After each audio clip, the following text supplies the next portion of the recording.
Hey guys, it's 258. Welcome back to another reading. Gosh darn, it's been a while. I know it's been like more than a few weeks actually, maybe. I don't know. I don't remember. I probably said the adult thing on the community tab and I'm like, I'm still not an adult yet. So I'm just an idiot over here with a bank account that's been draining over the past 6 months since I've been unemployed. So that's how I've been. How you guys been? We got Herding Instincts chapter 13. I don't remember what happened yesterday other than Tim getting a job and enjoying that job and questioning if he should keep that job from Citrus and Cinnamon. Not Cinnamon. Citrus and Cayanne. That's the names. There we go. That's all I remember so far. Anyways, let's hop right into it.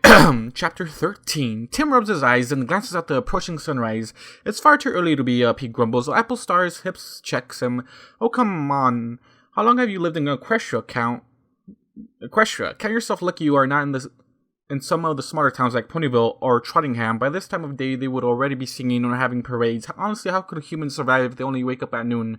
He glances down at her. I'm not a morning person. She giggles. The early pony catches the apple, my family always says. You knew we were going to take this trip this morning. This isn't the first time you've joined me here either.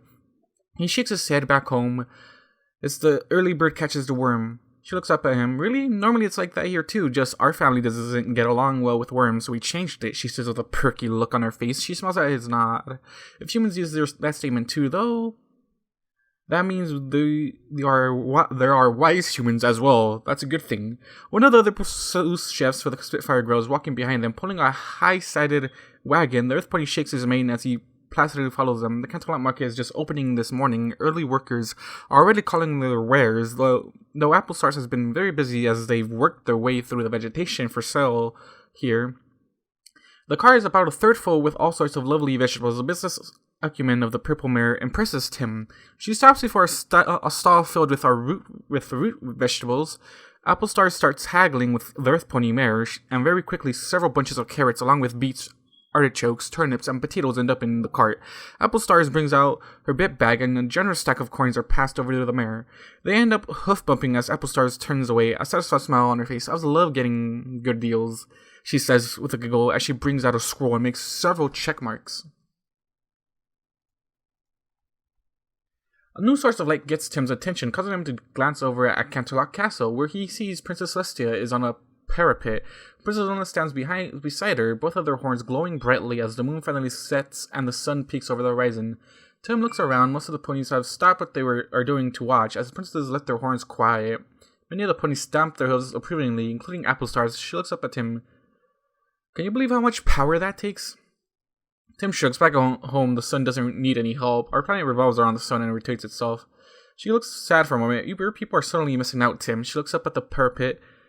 I'm pretty sure I'm saying that wrong, but whatever. It's part of the balcony where the princesses are, just observing both of their giant orbs that they're in charge of. She looks at the parapet. As the princesses withdraw back into the castle proper, magic is something very important in our world. Tim says, I know. There are times I wonder what my world would be like with magic, like you have here. He smiles. It would certainly be different. Tim, comes a stallion's voice. Tim broadens. A few times he's been shopping with Apple Stars, he's gotten to meet some of the vendors.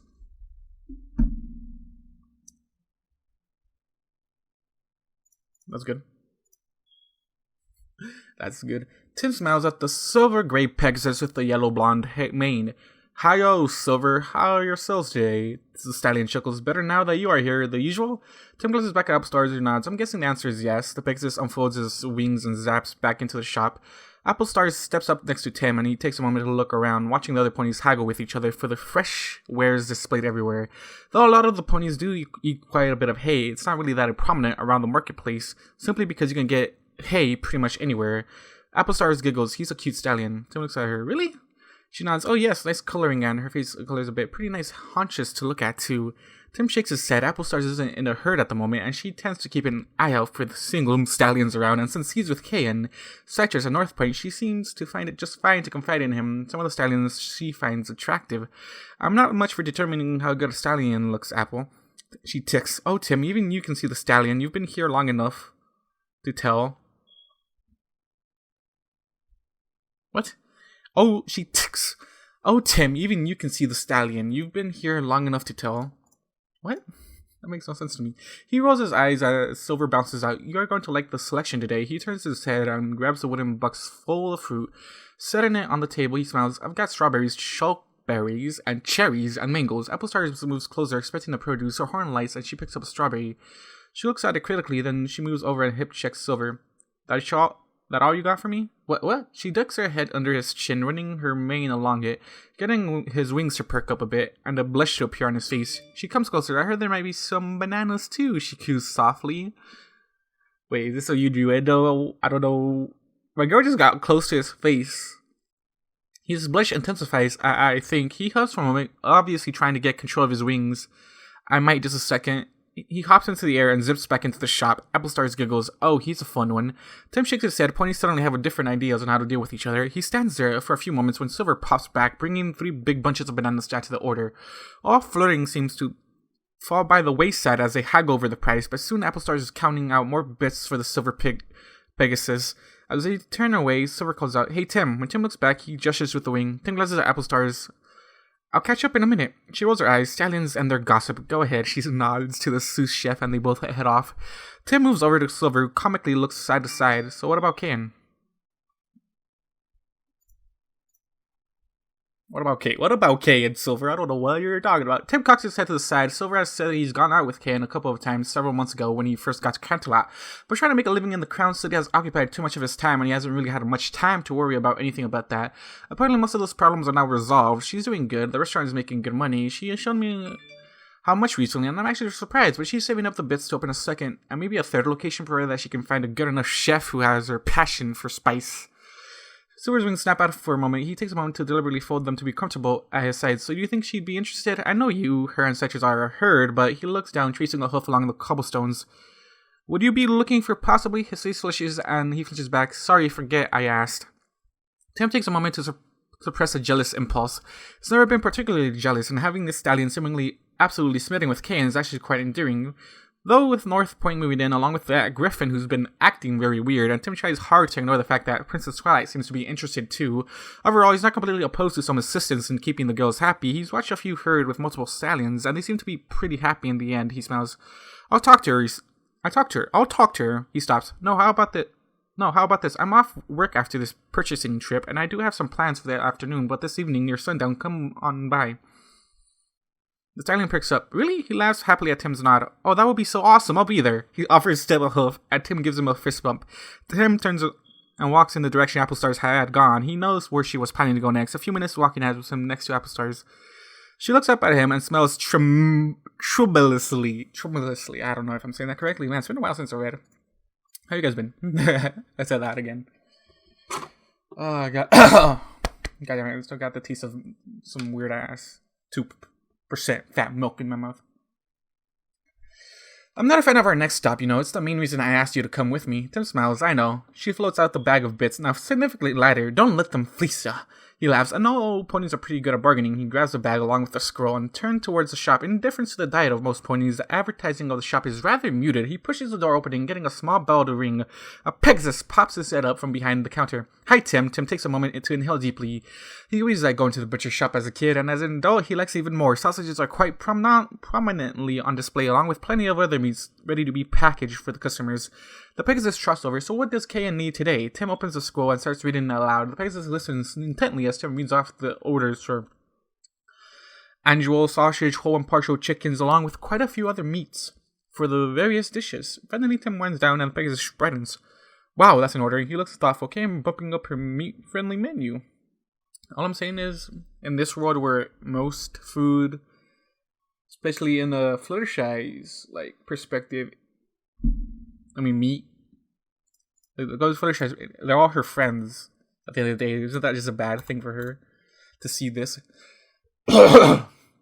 Actually, hopefully she's not part of this story. Even though most stories have Fluttershy and Twilight being a pair in a herd for some reason. I like that pair. It's kind of random, but I like it.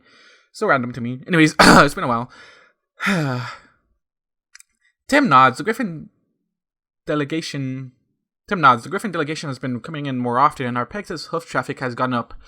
The Pegasus smiles. I've been in a couple of times. Some really good food there. Yeah, I like eating there. The Pegasus uses a wing to bump him up on the hip. Yeah, and it helps to be sleeping with the owner, right?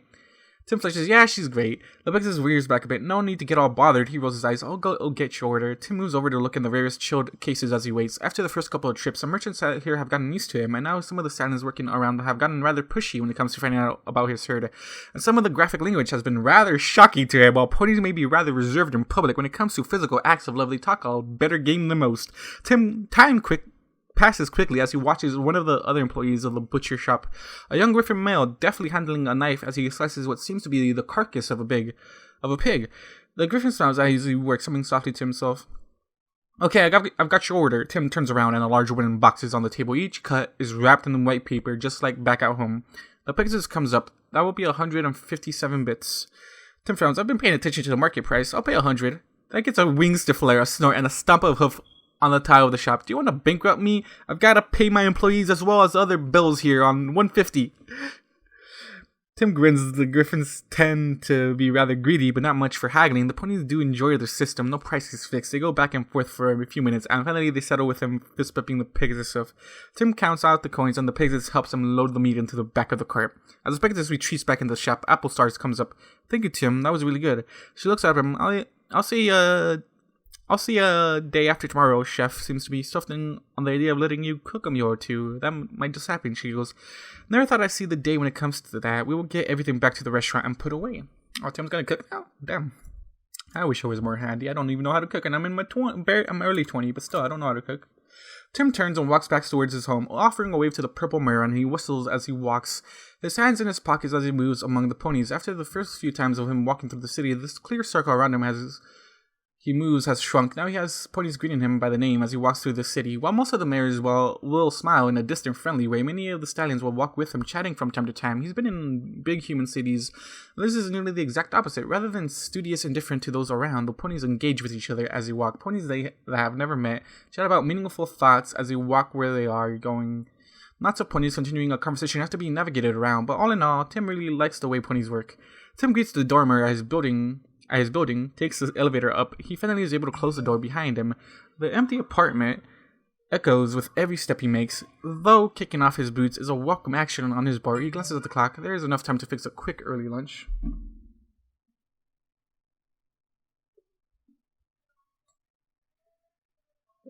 Muting my phone, hold up.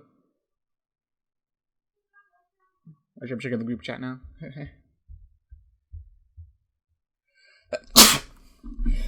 Oh shit, I am sick. That kind of sucks. Alright, he's at his apartment for a quick early lunch. He slides the cooked chicken patties onto the bun. He places the thick cheese on top and puts the top on the bun. A knock at the door gets his attention. She's always punctual, that mare. Come on in, he calls out as he places a second grilled patty on another bun. He glances at the deep fryer. The fries are ready. He reaches for the spider and starts to sift and drain the fries. Oh, it smells good in here. Tim puts the fries on the paper towel lined plate. A quick shake of salt has the fries ready. Hi, Twilight. He turns around and stops. There are two mares there. The second is a pink mare with a purple mane with a teal streak in it. Twilight smiles tremulously. I brought a friend with me today. The other mare steps forward. I am Starlight Glimmer. She offers a hoof. Oh, damn. It's after that nonsense that happened. Tim shakes it as he looks at Twilight questioningly. She shrugs her wings with a blush. I wasn't made aware of how inappropriate I was around you before, and Starlight's here to help me in that respect. Tim looks at both ponies and down at the food. He trolls off for a moment before shaking his head. It really didn't bother me all that much. I don't really know how much about pony body language, I guess. I muddle through when it comes to my herd, he shrugs, but it's nice to meet you. I made chicken sandwiches. Want one? He says, looking at the new mare. Starlight looks at the food on the plate. Chicken, as in the bird? Tim nods, glancing at Twilight. Yeah, the little orange ones that can't fly. Alicorn smiles. I would love one, Tim. Remember that has been showing me some of the different Pegasus meals since I became an alicorn. Though, even as a unicorn, I could eat the food. It just wasn't very appealing. It's a lot different now. He pushes a plate to her, and Starlight's horn lights, picking up the rest of the fries, which she deposits on the new plate. Damn you, Starlight. So is Starlight just like the moderator for Twilight now? She brings a fry up and nibbles some. She smacks her lips. Wow, these are really good. Twilight takes a big bite of her sandwich, her eyes widen as she chews. Tim pushes a glass of iced tea towards her and pours a third glass for Starlight. Twilight takes a sip. Wow, Tim, that's better than at the restaurant. Rainbow Dash took me to. She looks over at Starlight. I think you should try it. Starlight flinches a bit. I'm not trying to be rude, but this time I'll pass. Tim takes a bite of his sandwich after he swallows. Don't know what you are missing. She shudders a bit. I know Pegasi and some non-pony races enjoy it, but it's not for me, thank you, though. She finishes with a little bit of a smile, her horn lights, bringing a fry up for her to eat. I do like the fries, though. Lunch disappears quickly, and soon Tim is putting the plates in the sink to be taken care of later. He finishes his work as the two mayors walk into the living room. He washes his hands and walks into the living room, using a towel to dry his hands. Twilight and Starlight are standing together, talking quietly. Twilight's tail is tucked securely between her rear legs. He clears his throat, and both of them look at him. Twilight turns and trots up to him. She smiles. I've been reviewing the information on your phone. That is a fascinating device. It took some serious magic to be able to disassemble it without destroying it. Strong adhesive keeping it together, and a ton of tiny little screws. I would love to see the process and how some of that is made. She looks at him seriously. Are you sure your species has no magic at all? Because I don't see how some of that could be made without magic. There's something on the board inside. It's covered in that type of plastic I've never seen before, but it's got like literally billions of tiny little switches. I'm talking tiny, something like 10 nanometers. Does it still work? I've never taken one apart. She goes, with the right magical knowledge, it was easy. She's being adorable. I love it. He sits down. Well, my knowledge on the electronics is not very extensive, but what you are talking about is called the system on a chip. They're made in a factory in big clean rooms, but that's about all I can tell you. Those are usually called chips, silicon with traces for the transistors. Those are the switches you were talking about. I do remember his website saying something about a 10 nanometer process for building the newest chips. But we're like at 6 nanometers now, I think. I'm pretty sure. Or 7. Or Intel still has 7. I don't know. How old was the device when you got it? She says, her excitement growing. Oh, I got it in celebration on getting the new job, and it was the newest from the company. She goes, now I need to learn how to read your language. Tim shrugs. I guess we should start with the full alphabet. She squeezes her horn lights, and a parchment along with a feather quill floats to him. He looks at the quill. She brings out her portable desk. It's floated onto his lap, and the small ink bottle is open. He dips the quill in the ink. I've never used this to write before.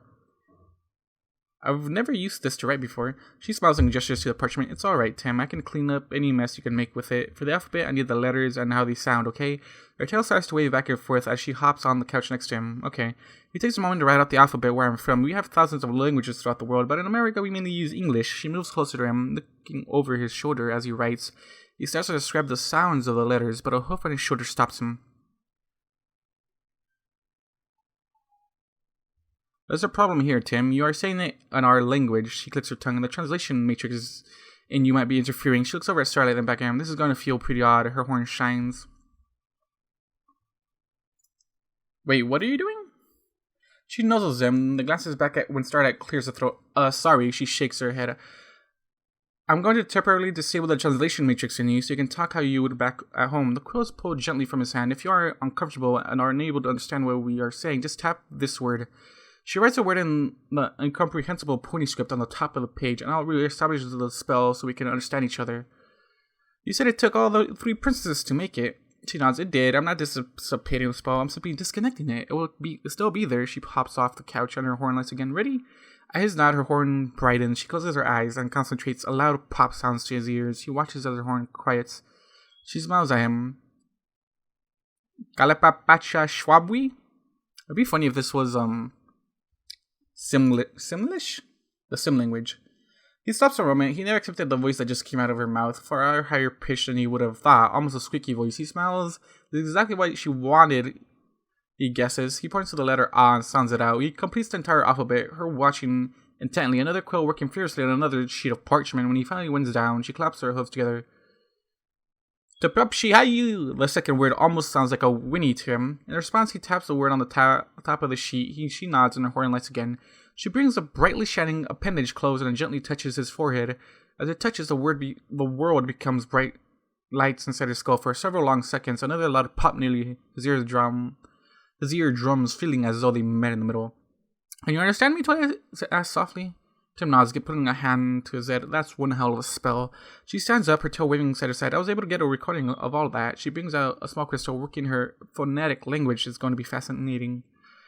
Ours is verb initial, VSO to be exact, head initial and heavy and biliable stops and fricatives, whatever that means. I have no idea what you just said. Same, Tim, I'm with you there. We start our sentences with action words. The most important information goes last. Our species doesn't like to wait for the big information to be conveyed, and most of our sounds to you are made with our lips and the forward areas of our mouth. Lots of popping, snorting, and maybe a bit of stuff that sounds like clapping. I get it, said Tim, not really grasping at all. And how does yours work? Well, we do subject, verb, adjective, object descriptions before nouns, and we have, I guess, a pretty normal number of consonants, though my drunk linguist friend told me we had a buttload of vowels. I don't really know anymore.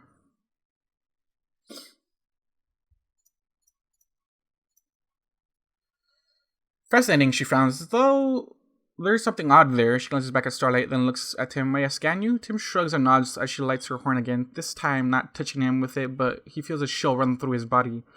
That's totally odd, she says softly when her horn quiets. What? Her tail starts moving even faster. You know that magical resistance is fading at an accelerated rate, too. He furrows his brow. How?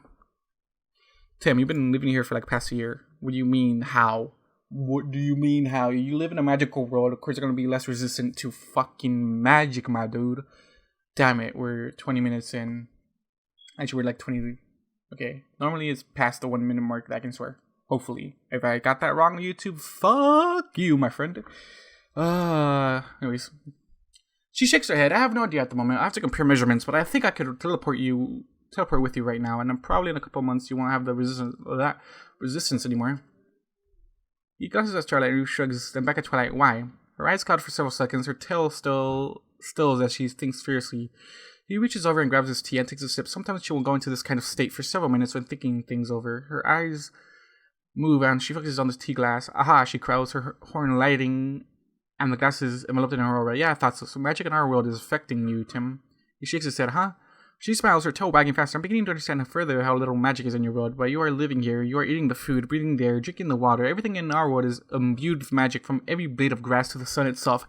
Your body metabolizes the food and absorbs the oxygen from the air and absorbs that water element of our world are becoming part of you. And so your lack of magic is becoming less and less. She looks down for a moment. I'm surprised that would have taken so long. You've been here for over a year. Her ears flick back and forth. But the point is, before long, your whole body would be a part of a Equestria like all of us. He sure does. Does that mean I'm going to be doing magic like you? She shakes her head. Oh, probably not, but it means magic is going to be a part of you for as long as you are here. Ouch. She flinches, glances back at Starlight, whose horn quiets, and she gives Twilight a warning look. She looks back at Tim, her face red. Oh, sorry. Tim looks at Starlight, then at Twilight, and he shakes his head. It's just fine, Twilight. He glances at Starlight. No need to be so hard on her. Starlight sniffs and glances at Twilight, who blushes. No, it's okay. I'm not always aware of when I'm inappropriate, so she's here to help me. She looks down. I hope you can forgive the way I've acted towards you. Tim reaches down and grabs her cheeks, looking deep into her eyes. Twilight, I know I have heard, and I do like you, and I think you're cute. She gasps and flushes. I am dedicated to such as I can, but that does not mean you cannot be my friend. My boy just friend zoned the princess. Our AMC just do that. Her eyes water. Really?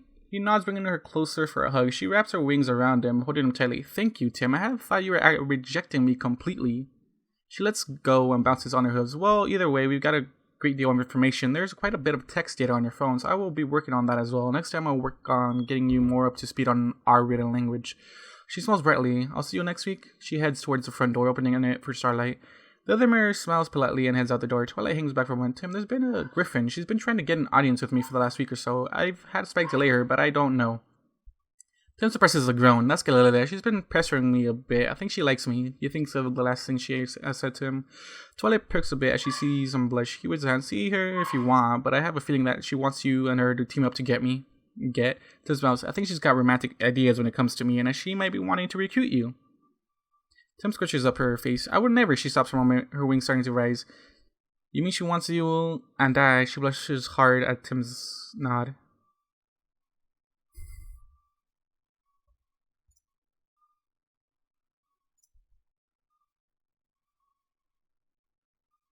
Just be a part of it. Tim, don't worry. I'll let her know you are happy in your herd, and I won't be trying to steal you. She giggles. After I make her wait a decent time, Spike can say the princess is exceedingly busy, and she will just have to be patient. She stops holding her wings at her sides. Tim, thank you for this. Words fill her for a moment, and then she awkwardly smiles and leaps up, giving him a kiss on the cheek. She turns and gallops away. Tim touches his cheek where her lips had just touched. I hope she doesn't think that means friends with benefits. Well, too bad, Tim. Alright? She's in the friend zone now. She just needs to work her way up.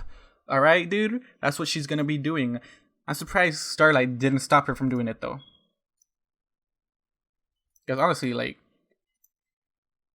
the last thing I remember from the story is him ask Citrus about it. And I'm like, Citrus is probably gonna say yes because Citrus can see she has feelings for you, dum dum. Alright. Another intermission. Tim grabs a stack of plates. He pulls out some forks and spoon. The girls are going all out today. Since Pegasus don't have magic, they have a couple of extra flatware that has a strap, so non-unicorns can use them with Silver visiting today. He will probably appreciate the special equipment. All three girls seemed to be really happy when Tim had said that Silver was going to join them for dinner. He sets out the plates. His family had a formal dining table when he was young, so setting out the surface is actually pretty easy for him. Cayanne is humming softly in the kitchen since both her stand-ins like meat. She's making a meat dish, a sour cream chicken enchilada dish that he had showed her a while back. Her horn lights and she opens the oven, looking at the two glass pans with the cheese bubbling on top. She closes the oven around and turns back. About 10 minutes, when is he supposed to show up? Around sundown, Tim calls back, getting a happy squeak from the light pink unicorn. Tim glances into the living room where Northpoint and Citrus are curled up together, reading a book. Tim smiles, watching the two unicorns snuggle together. A knock at the door gets his attention. He moves over to the front door and opens it. Hi-yo, Silver. I love how that's just his motto when it comes to Silver. I love it. Silver is all dressed up in somewhat formal clothing, even with a small tie. He looks pretty good, even to Tim's eye. Hi, Tim. I brought some flowers for Cayanne and the girls. He extends a wing with a big bouquet of flowers. Tim takes them and looks at him. Well, that's a first for me, he smiles. Thank you, Silver Wing. They are very nice. I thought they were pretty. I hope you all like it. Tim turns around. A vase is sitting in the middle of the table, and Citrus trots into the kitchen, tossing a smile over her shoulder as she disappears into the other room. Tim smiles as he puts the flowers into the vase. He stops and looks at the multicolored display. The colors seem to remind him of the colors of the girls' coats. There's a vivid yellow for Citrus, a faint pink for Cayanne, and a very light blue for Northpoint. Then there's a fourth color, a dark brown. Tim reaches up and feels his hair. Looking at Silver, who blushes. It took me a while to decide on a color for you, Tim. I don't know if your favorite, so I guessed with your main color. Damn. He put in thought, though. That's all that matters to me at the end of the day. Tim finds himself chuckling, starting. That's very thoughtful, Silver. He goes over to the stallion, kneeling down for a hug. The stallion enthusiastically hugs him back. Such as Cayanne have been teaching him some of the norms for the ponies for multiple stallion herds, mainly so he doesn't get shocked. Stallions here in Aquatia act somewhat different than men on Earth, as he had almost suddenly noticed. By Earth standards, he was pretty normal. By Aquatia standards, he was nearly hyper-masculine. Silverwing was pretty normal, though by local standards. Happy humming and the chime of magic gets Tim to turn around. Two heavy glass pans are suspended in Cayanne's magic as she walks into the room. She sets down the pans and moves over to Tim. She uses her magic again and gently pulls him down towards her. She brings her lips to his and quickly opens them, her tongue invading his mouth strongly. Tim enjoys the kiss, though when he pulls away, more than a little breathless, Northpoint is there, a hungry look on her face as she looks up at him. Tim quickly moves over and gives Northpoint a kiss, knowing that Citrus would be wanting attention as well. Oh, I smell chicken, comes Silver's voice. Cayanne goes, well, since Tim is a big fan of it, and you are a Pegasus, I thought both of you boys would enjoy a meat meal today. She whaps Tim with her tail as he finally disengages from Northpoint, continuing. In fact, the recipe came from him. He's a veritable fountain of foodstuffs for us. Tim rubs his rear surreptitiously. Cayanne's tail slaps can be pretty energetic at times. I just tell you about them. You make them into meals. Some pretty good meals, he adds, smiling at Silver. Silver hops into his chair and he fits the strap for the fork over himself at Cayanne's magic, deposits a serving of the enchiladas onto his plate, and he inhales deeply as Citrus hops into Tim's lap as he sits down. She doesn't demand a kiss from him, but she slides her plate over to be next to his. She comes back. Is this okay, love? Woo. Oh wait, Citrus is in Tim's lap. Okay. Tim reaches around and holds her tightly. Fine with me, he says, as their plates also gain food via Cayanne's magic. Tim is glad he can use his left hand to eat, as his right hand is busy holding Citrus close to him on his lap. She brings up a bite of her food, and without hesitation, she takes a bite, humming appreciatively as she does so. Silver looks up from his half-finished meal. Most unicorns are a bit skittish when it comes to meat in their meals. Tim nods, answering, I know, I was at lunch with one earlier. Who? Silver asks. Starlight Glimmer. The table goes silent, but then just before it gets awkward, Cayanne goes glancing at Tim. Living with Tim for the last few months has been eye-opening and palate expanding as well. She looks back at Silver. I've I always had a few Pegasus and Griffin-friendly dishes at the restaurant, and I always taste the menu items, so it's no big deal to me.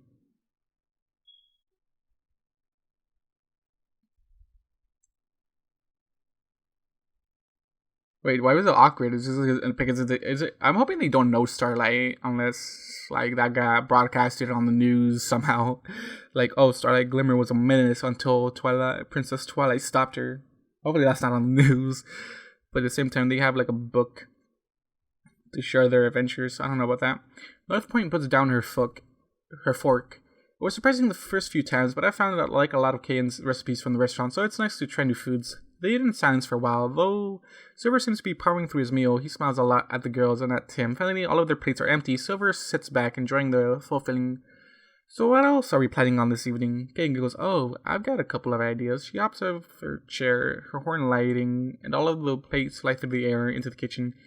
We can handle dishes later, but I wanted to finish what we had started a few months ago. She wraps her forelegs around Silver and kisses him. Citrus leans back into Tim as the kiss goes on, and Tim watches as Silver's wings slowly start to rise.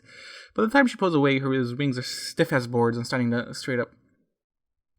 Girl, you don't waste any time, do you? Silver says. Citrus giggles. Cayanne is pretty good about getting to the point. She glances at Cayanne, makes her way up to the stairs, her tail waving from side to side.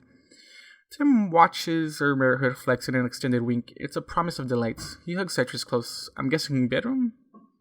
Citrus turns on his lap and puts her forelegs on his shoulder. Her face inches from his. Tim, I know your culture is far different. You've told me that there are some cultural issues when it comes to having another stallion here. I just want to know if you're really okay with all of this. She glances at Silver, pauses on the stairs, glancing back. Northpoint comes up behind him, nudging them gently. Both disappear upstairs as she turns back to Tim.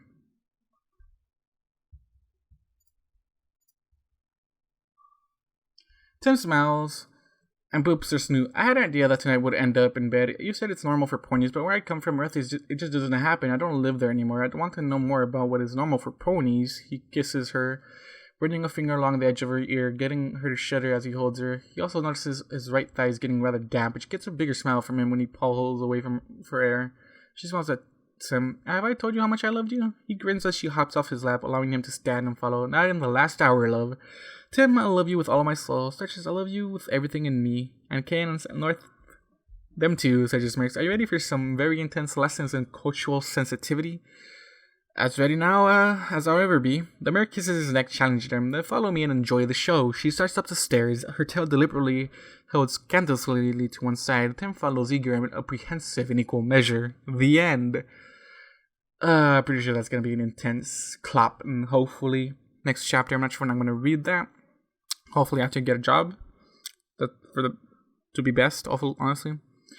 Author's note. Kalish has been extra busy for this chapter. First off, he's the linguist who suggested the design for pony language and how it would be structured. There will likely be more of that as the story progresses, and also adding in little details that make the chapters work well. So toss him a like and read some of his stories as well. I just bit my tongue. Minor edit. I intended to have a small blurb about Galileo in this chapter, but it somehow disappeared during the writing process. I have since added it back in this chapter. Sorry about that oversight.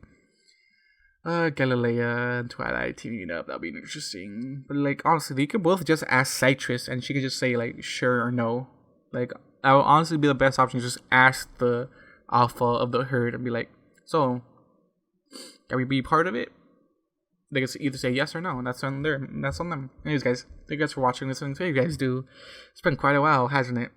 Goodbye, and hopefully I'm not an idiot and not anxious about interviews and jobs and all that. But who knows? Goodbye.